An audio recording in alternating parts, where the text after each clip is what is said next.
अस्सलाम वालेकुम, बिस्मिल्लाहिर्रहमानिर्रहीम। दार एजुकेशन के window store application video tutorial में खुशामदीद। आज हम देखेंगे कि understanding settings and files of apps. The registry store the app data stores settings for the user that uses the API for the app data. जाहिर सी बात है, API क्या होता है? Application programming interface. अगर आप लोगों का तजर्बा है जावा में, तो आप लोगों ने पीछे एक डाटाबेस बनाते हैं और सामने फिर जावा के लिए आप एक एप्लीकेशन का इंटरफेस बनाते हैं। इंटरफेस का मेन मकसद क्या होता है कि आप कतन भी किसी सूरत में भी आप अपने डाटा तक अप्रोच ना किया। Data is most important. तो कोई भी आप एप्लीकेशन बनाते हैं तो वो सिर्फ डिस्प्ले के लिए होती है। जैसे वर्ड प्रेस में आप देखते हैं तो डाटाबेस तो पीछे लगा होता है, लेकिन वो सामने आपकी HTML के साथ डिस्प्ले हो रहा होता है। You will never allow any person to reach your data.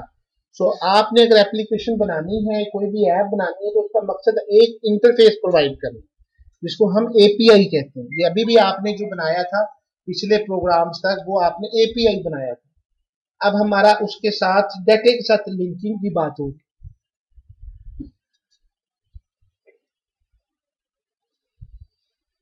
The access to the registry is transparent. Every app contains a root folder that hosts the app setting.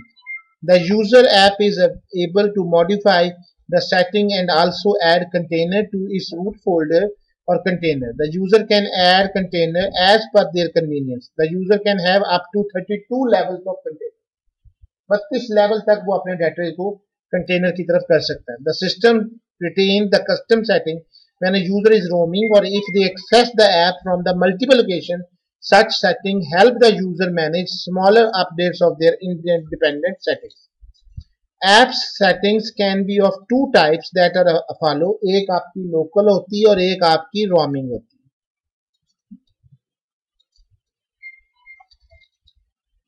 अब अगर आपने इसको देखना हो तो वो कैसे देखेंगे, ये एक थोड़ा सा आपको दिखाया जा रहा है।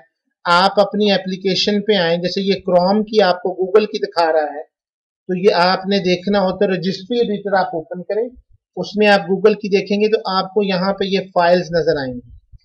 यहाँ पे उसकी इंस्टॉल डायरेक्टरी है, पाथ टू एक्जी है, ये आपकी कुछ लोकल फाइल्स हैं। Understanding the settings of the files to the app, ये इसलिए जब आपने नेक्स्ट एप्लीकेशन बनानी है तो आपको बताना होगा कि रोमिंग पाथ क्या है और उसके साथ आपकी ये चीजें क्या है।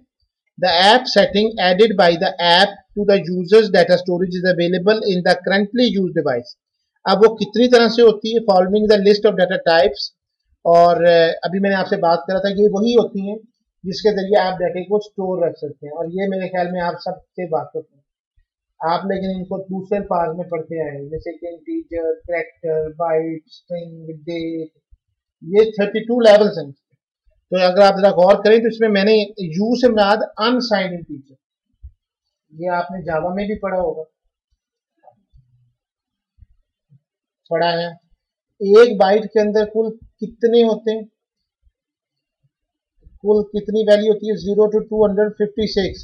लेकिन ये किसकी होती है? अनसाइंड बाइट की। अनसाइंड का मतलब यही होता है कि उसमें प्लस और माइनस नहीं आएगा, तो वो आखिरी बिट यूज नहीं होती। इसी तरीके से इंटीजर 16, 32, 32, तो यू से मुराद अनसाइंड है, फिर सिंगल है और फिर डबल है। ये कौन सी टाइप से? ये न्यूमेरिक डाटा स्टोर करने के लिए। इसी तरह से बुलियन किस लिए होता है? ट्रू और फॉल्स के लिए। कैरेक्टर 16 और फिर स्ट्रिंग है इसमें। Date time, time span, GUID, point, size, rect, application data, composite value, ये मुख्तलिफ लेवल्स हैं इसके। If the user wants to store data for the binary data type, they should get an app file. The system takes care of the size match between the data and the data type. Files related to an app. The file system contains all the files meant for the data store. An app can use these files easily in the data storage location. There is a, अब देखें, मैंने आपको एक छोटी सी application बनाई, वो थी हम लोगों ने किसके लिए बनाई? इमेज व्यू करने के लिए। अब मैंने इसके पीछे कोई वीडियो प्लेयर नहीं लगाया था। वीडियो प्लेयर हम लगाता मैं अगर, तो ये VLC मीडिया प्लेयर की तरह बन जाता। तो जो फाइल्स मैं उसको सपोर्ट करता हूँ सिर्फ वही एप्लीकेशन में रन होंगी, अदरवाइज दूसरी फाइल रन नहीं होंगी। अब आते हैं जी लोकल ऐप डाटा की तरफ। The user can use local app data for data they want to use later अब आपने वो वाला डाटा रखना है जो कि आप समझते हैं कि मैं इसको दोबारा बाहर से मैं यूज कर सकता हूँ। Local app data is also useful for data access between each session. अभी इंशाल्लाह ये नेक्स्ट चैप्टर में हम बात करेंगे सेशन के हवाले से।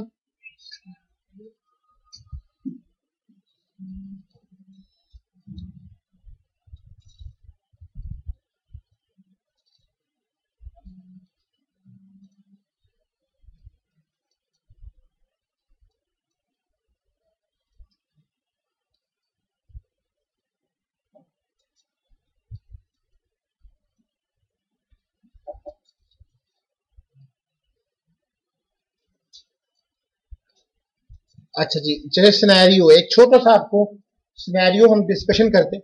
Scenario is more important. जैसे local data is the system and user specific details, typically large size files stored on a computer. For example, the browser's cache and history are good example for a local app data. आप जरा गौर करें, आपने जब पहली दफा कोई web page खोलते हैं तो it will take some time, लेकिन जब आपने उसी पेज को ऊपर बार बार करते हैं तो जैसे ही आप लिखते हैं तो वो ऑटोमेटिकली आप स्क्रीन के सबसे टॉप पे आता है। वो how is it possible, it will be a local data, जिसको हम इंशाल्लाह आप जब आगे पढ़ेंगे तो फिर समझ आएगी आपको कि what is difference between session and cookies. तो बेसिकली ये जो लोकल ऐप डाटा होता है ये आपकी कुकीज होती है, और इन्हीं कुकीज के हवाले से आपके पास पूरा एड्रेस मौजूद होता है। जैसे मैं इसकी एग्जांपल दूं कि आप में से राजा रंजीत सिंह की मड़ी किसने देखी है? राजा रंजीत सिंह की एक जहाँ पे उसका कब्र बनाई हुई है वो कहाँ पे, किसने देखा? अच्छा ठीक है, अब आपको रास्ता नहीं पता तो ऑब्वियसली फिर आप इसके लिए लोकेट करेंगे, सर्च करेंगे, जगह पूछेंगे, 10 लोगों से पता पूछेंगे, फिर आप उसकी लोकेशन पे पहुंचेंगे। लेकिन अब मैं आपको एक एड्रेस बता रहा हूँ, अगर आप लोगों ने बादशाही मस्जिद देखी है और किला देखा है तो किले में से एंटर होने से पहले आपको एक तरफ सिखों का एक गुरुद्वारा नजर आता है, वो राजा रंजीत सिंह की मड़ी। आप उसकी लोकेशन पे पहुंच गए।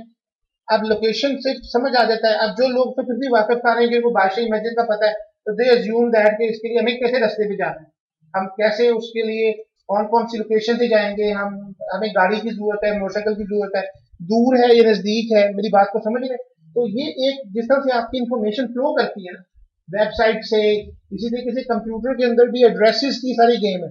अगर उसको एड्रेस पूरा पहुंच जाता है तो उसके लिए दूसरी दफा इंफॉर्मेशन रिट्राइव करना आसान होता है। पहली दफा एप्लीकेशन रन हो रही होती है तो वो एप्लीकेशन उसके लोकल डाटा में मौजूद नहीं होती, इसलिए जब आप अपनी क्लीन कर देते हैं तो वो एक दफा से फिर से सारी स्ट्रगल आउट करता है। तो सिमिलरली यही हमारा था image source, MS app data, local, ये पूरा पाथ ये समझ लें राजा रंजीत सिंह की तरह। मैंने आपको एक रहा, एक इमेज आपने पूरी ले ली, अब आपने उस एप्लीकेशन तक पहुंच जाते। अब आते हैं जी roaming app data. The user can synchronous with user data in all devices they use. अब आप चाहते हैं जी मेरा लैपटॉप भी मेरे साथ हो, मोबाइल मेरे साथ हो, मेरा वो आईपैड भी उसके साथ कनेक्टेड हो, मैं हर जगह पे मैं सिंक्रोनियस हूँ। अब इसकी कई एग्जांपल्स हैं अगर आप लोग यूज करते हैं। आप ड्रॉप बॉक्स यूज करते हैं, आप लोग अपनी गूगल ड्राइव यूज करते हैं, आप उसमें आप अपने गूगल ड्राइव में अपने यहाँ पे फोल्डर रखते हैं, वो ऑटोमेटिकली आपकी इंटरनेट के ऊपर भी अपलोड हो जाता है, सिंक्रोनाइज हो जाता है। वो ये देखता रहता है कंप्यूटर थोड़ी देर के बाद फाइल्स वहां से यहाँ पे इंटरचेंज हो रही है कि नहीं हो रही है। That was roaming information. अगर आपका डाटा एक ही वक्त में आप कर रहे होते हैं तो वो मुख्तलिफ जगह पे अपलोड हो जाता है। मैं इसकी बहुत एग्जांपल देता हूँ। अगर आप मिजान बैंक है उसमें उन्होंने ऐप भी दे दी है जी, आपने एंड्रॉइड ऐप दे दी है, मोबाइल ऐप भी दे दी है, आप वेब के थ्रू भी जा सकते हैं और कंप्यूटर के थ्रू भी जा सकते हैं, एटीएम के थ्रू भी जा सकते हैं। तो 4 से 5 डिवाइसेस हैं। अब आप कहीं से भी पैसे निकलवाएं तो आपको फौरन एसएमएस भी जनरेट होता है, ईमेल भी आती है, आप एंड्रॉइड से भी कर सकते हैं। तो हर जगह पे आपकी इंफॉर्मेशन डाटा पैसे जो आपके स्टोर है वो तो सेम रहेंगे कि नहीं रहेंगे। Integration with every respect you will be the same. तो डाटा आपका सारी तरफ से। For example consider organization with 1000 work station. अभी ये पहले तो मैंने आपको बताया कि ये समझना बहुत जरूरी है। कल को आप एक एप्लीकेशन बना रहे हैं जी, ये विंडो स्टोर में जी बड़ा कमाल है, हमने पॉइंट ऑफ सेल सिस्टम बनाया है। अब आप कहते हैं जी कि हम 10 जगहों पे इसको कर सकते हैं, एक कंपनी की 50 ब्रांचेज हैं, ये 10 ब्रांचेज अभी तो आप सारी जगहों पे देख रहे हैं ना, इंशाल्लाह आने वाले दौर में हर जगह पे ये विंडो स्टोर में ही आपको एप्लीकेशन नजर आएंगे। क्योंकि इसकी वजह क्या है कि विंडो आहिस्ता आहिस्ता विंडो 7 को डिस्कार्ड कर देगी। तो विंडो 7 को और बाकी चीजों को डिस्कार्ड करती जाएगी, तो लोग भी आहिस्ता आहिस्ता मूव करेंगे विंडो 10 के ऊपर, 8 के ऊपर। तो एप्लीकेशन उनको वैसी ही डिजाइन शुदा चाहिए। 1000 लोग हैं जी वहां पे। It is required that any employ will work on any work station. अभी तो आपकी लैब में ऐसी सूरत हाल नहीं, आपकी लैब में तो सारे सिस्टम अलग-अलग है।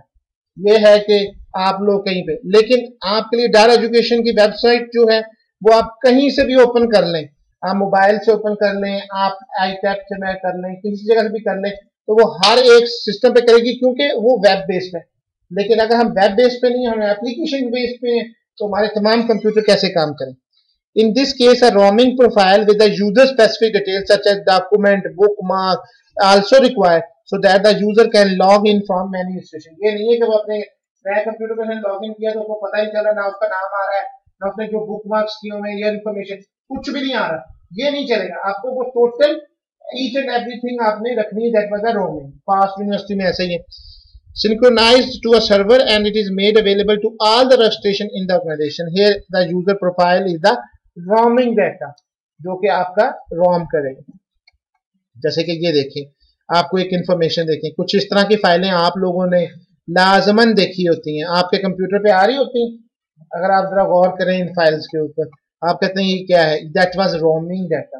मेरे ख्याल में अब आपको अगर मैं पिक्चर कहीं से उठा के इस तरह की लगा दूं, जरूरी नहीं कि वो इसी में लगी हुई हो, मैं आपके सामने कोई डाटा भी दे सकता हूँ, तो आपको इसका नाम आना चाहिए। इसका नाम क्या है? Roaming data. मेरे ख्याल में अब अंडरस्टैंडिंग होती जा रही है, इंशाल्लाह आगे चलते हैं। अब आते हैं जी सिंटैक्स। इसके लिए application dot data dot roaming storage quota, quota मतलब जो उसकी इंफॉर्मेशन हैं वो रखी हुई है। Data change and data change दोनों डिफरेंस हैं। अब आते हैं जी rules for application data roaming, enhancing the user experience, design rules. अगर आप करते हैं operating system automatically synchronize app data between the current device and the user is using, the developer need not do any extensive programming. आपको इसके लिए बहुत बड़ी और हैवी किस्म की प्रोग्रामिंग करने की जरूरत नहीं है। ये सिर्फ समझाया जा रहा था कि आपके लिए सारा काम बैकएंड के ऊपर ऑटोमेटिकली परफॉर्म किया जा रहा है। फेवरेबल एक्शन जैसे डॉस है, unfavourable action don't avoid during roaming app data the decide. अब इसमें कौन से एक्शंस आपके करने वाले हैं जो फेवर में हैं और कौन से नहीं है। Use of roaming app data for any custom content, custom content पे आप इसको अप्लाई करें। Avoid using roam app data that reside on the currently used device, हमेशा कभी भी उसको मत करें जो कि आप अपने कंप्यूटर पे रिजाइड करता। Any app data that user needs to use frequently, जैसे media apps, background color and so on. Roaming app data should not end up messing the end user experience. Use of roaming data to continue tasks seamlessly over multiple devices, allow user to transfer their customer content access. इस तरह से prerequisites हैं, privileges हैं, device trust है, ये इसके कुछ हमारे पास फायदे हैं। इसी तरह से रिजॉल्व कंफ्लिक्ट करता है, active time to write data है, वर्जन्स हैं, प्रोटेक्शन अगेंस्ट एक्स्ट्रा यूजेज है, लाइक दिस। एंड लास्ट पे हमारे पास आता है जी temporary app data. The temporary app data storage is the same as the cache memory, जिसको आप कैशे कहते हैं। मेरे ख्याल में अक्सर लोग कैशे से वाकिफ है। वो थोड़ी सी इंफॉर्मेशन, जिस तरह आप रैम की बात करते हैं ना, रैंडम एक्सेस मेमोरी, तो वो कैशे भी आपका वही चीज है जिसके अंदर आपकी इंफॉर्मेशन, जो एप्लीकेशन आप डेली पर्सनली यूज कर रहे होते हैं ना बार बार, वो आपकी कैशे में ही पड़ी होती है, इसलिए वो जल्दी रन टाइम पे आपके पास अवेलेबल हो जाते हैं। The files available in the location can not roam and these files can be deleted at any time. Cache की आप फाइल ना तो रोम होती हैं, रोमिंग में आती हैं, और ना ही उनको हम परमानेंट रखते हैं, बल्कि हम उसको डिलीट कर सकते हैं eight any time. The syntax system maintenance task can automatically delete the files present in any time. आप जब भी आपने सिस्टम मेंटेनेंस करते हैं तो वो आपकी सारी फाइलों को उड़ा के रखते हैं। हाँ जी, वो टेम्पररी फाइल्स होते हैं। वो टेम्पररी फाइल्स में आपकी रोमिंग वाली फाइलें बन रही होती हैं कि आपने कहाँ कहाँ से एक्सेस की, तो वो इतनी सारी लंबी आती है। ये कैशे वाली फाइलें तो एक अलग पड़ी होती है ना, आप जब आप डिलीट करते हो तो वो आपसे कहते हैं ना मैं कैशे को डिलीट कर दूं। जब आप उसको अपने कंप्यूटर के ऊपर आके उसको क्लीन अप लगाते हैं, डिस्क क्लीन करते हैं ना, तो वो उस वक्त आपसे पूछता है मैं कैशे की फाइलों को डिलीट कर दूं। That was a cache. So thank you very